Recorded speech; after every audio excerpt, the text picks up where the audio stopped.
I was asked to share my story with all of you, which is really humbling. I hope you have the whole day because my story can be told in a series of books. I'm joking. I'm a simple girl who grew up in Umlazi Township, who found gold in the city of Johannesburg. However, today I don't want to dwell too much on my story. I want to focus my thoughts on what today signifies, not just in Ntobe's life, but to her family and community around her. I learned, having been the first person in my family to go to university and to attain a degree which earned me a global recognized qualification, which has a history of being dominated by white individuals, that education can change our lives for the better. To attain the qualification, it takes 7 years. I was fortunate to have done it in record time. Best believe that there were many tears in between, as it gets really personal and emotional along the way. You can imagine how much of an achievement this was for me as a young black girl coming from a household where my mom is a domestic worker who does not even have a matric. I meditated on this fact and concluded that I want to focus today on what success means for a black child, and more so a female black child. Without doubt, we are here today because Ntobe was successful in completing his studies against all odds, an achievement many spend years at university trying to achieve. But can we really define this as success? The dictionary defines success as an accomplishment of an aim or a purpose. The key word for me is purpose. I found a quote from an unknown person which states, success isn't just about what you accomplish in your life, it's about what you inspire others to do. I like this quote because it acknowledges that success is about your accomplishments, but does not end there. It further becomes about whose life is better because you are successful. With us black young professionals, I believe our success should define the success of our younger siblings at home and in our communities. For me, it was important to pay it forward, and it did not even start when I became a graduate. At high school level, being fortunate to be one of the top achievers who was afforded opportunities that many of my classmates were not afforded. Opportunities such as attending extra classes on Saturdays offered by external parties. I ensured that I shared my knowledge, learned from those classes with the learners who did not have the same opportunity. At a young age, I knew I wanted to be successful. But my success was going to be more than just about me. I wanted to impact my community and ultimately the world at large. It seemed like a distant dream when I found out that I was pregnant in grade 11. A situation many believe is the end of life and that a girl child will then not amount to anything afterwards. Oh, some of these words were said in my face, but I did not despair. With God's grace and support from my family and teachers, I'm standing here today. Not only a proud 29-year-old mother to a 13-year-old boy, but a chartered accountant, a senior audit manager in a global firm called PwC. Indeed, God's words, with the word of God, speak the truth when it says all things work for good for those that love the Lord. It worked for me. Amen.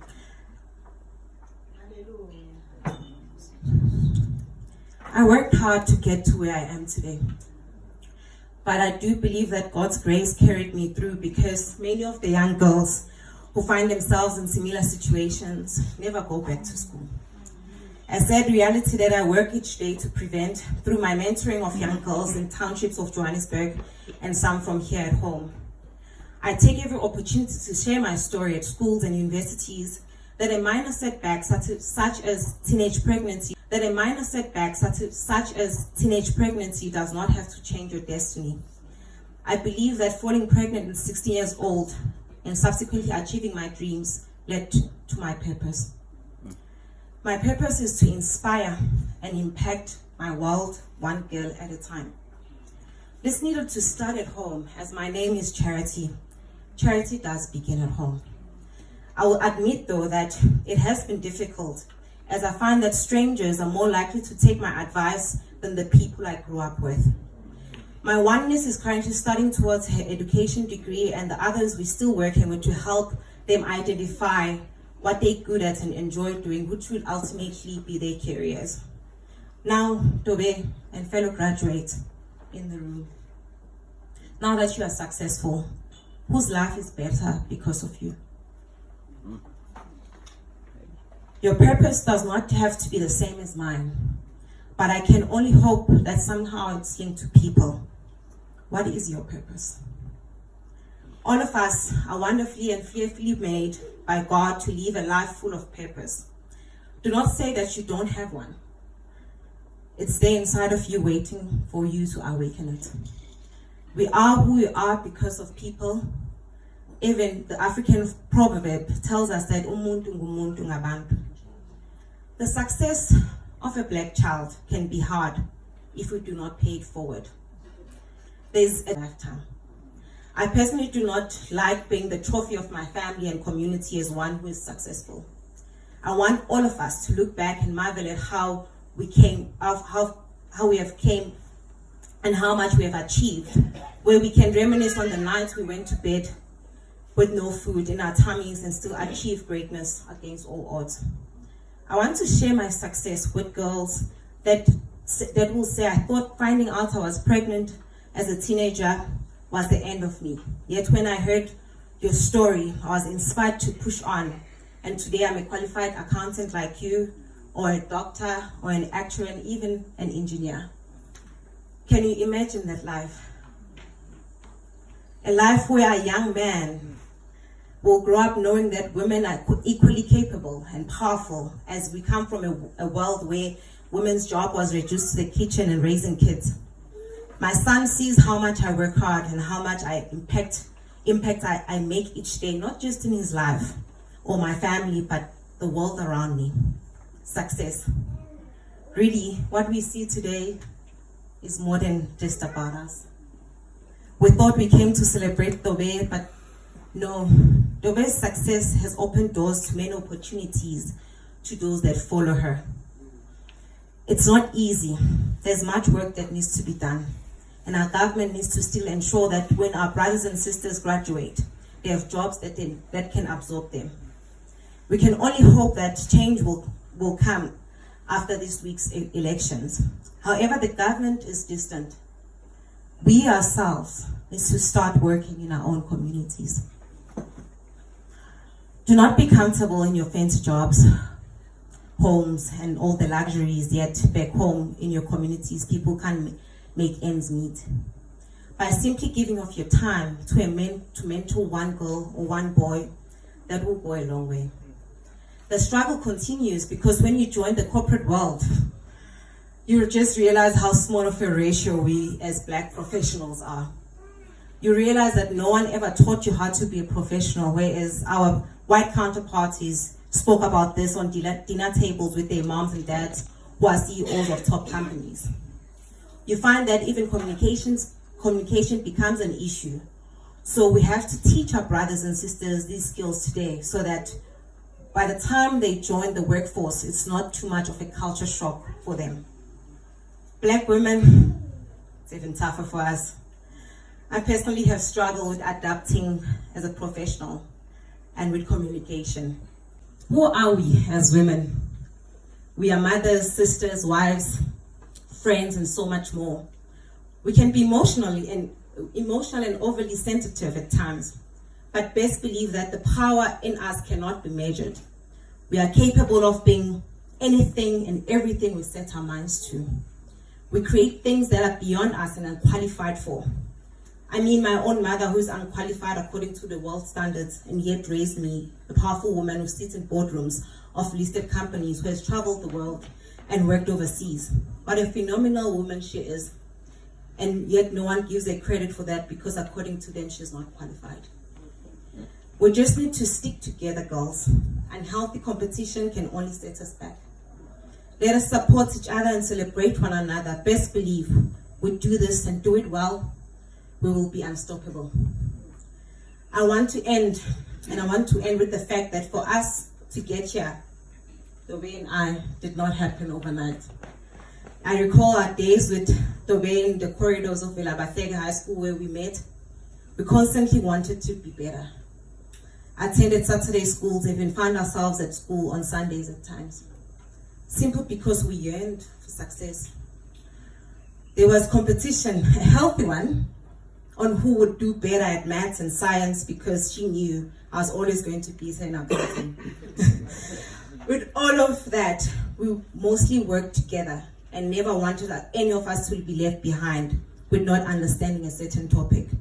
A great friendship was formed through that, and one I hope will last a lifetime. We were afforded an opportunity to learn, and we grabbed it with all our strength. Many believe that opportunity is given to you, but I believe that if not, you must create your own opportunity. Hard work is important, and when people see it, they will not ignore it. My reality is that with my background, it does not make sense that I'm a graduate. I always took my education serious, even though my mom could not afford it. Through my achievement at school, I can count the years my mom paid for my school fees. And when I was in matric, my teachers, more especially our principal, Mr. Mjali, did all they could to help me get a bursary. When I got the bursary, I told myself this was my one and only chance. I had to focus on what I went to Johannesburg for, leaving my son behind. My point is sometimes we have to create our own opportunities, and when we get them, make most of them. For us graduates and successful people in the room, let us create opportunities for those that follow us. If you are sitting here today and you thought that your life will never amount to anything because of your current realities and circumstances, I am saying to you, my brother and my sister, your time has come and it starts today. You too are destined for greatness. It just took longer than your peers. And that is okay because it's your journey and your testimony. God has a purpose for your life, one that we can't begin to imagine with our carnal minds. And because no eye has seen, no ear has heard, no mind has comprehended what God has prepared for you. Education has certainly worked for me and has opened doors I would have never imagined. It has afforded me opportunity to work at PwC. Within PwC, I've worked in New York, in America, traveled other parts of Africa. I have gained technical skills and I'm an expert in my field. My communication has improved drastically, given that my understanding of English when I got to university, let alone how to speak, was limited. Now I represent my firm in and out of boardrooms.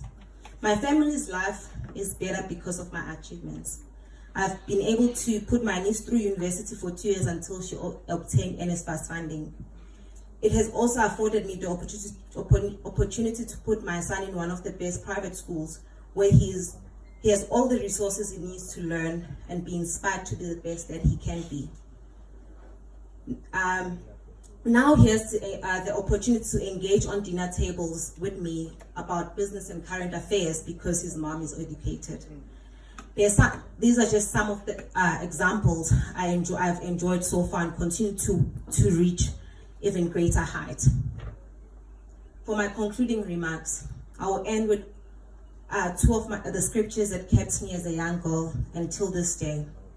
These scriptures speak of God's plan or promises for my life, and I believe for all of us. Jeremiah 1 verse 5, before I formed you in the womb, I knew you. Before you were born, I set you apart. Jeremiah 29 verse 11 says, for I know the plans I have for you, declares the Lord, plans to prosper you and not to harm you, plans to give you hope and a future. I believe we all have been set apart for a great purpose, and that God has a great plan for us, more than what we can imagine. Let us walk boldly in faith that He will accomplish what He promised to do in our lives. Be kind first to ourselves, then others. Live a life full of forgiveness for ourselves and others. Give love and our time. And let us live a life where people are better because their paths cross ours.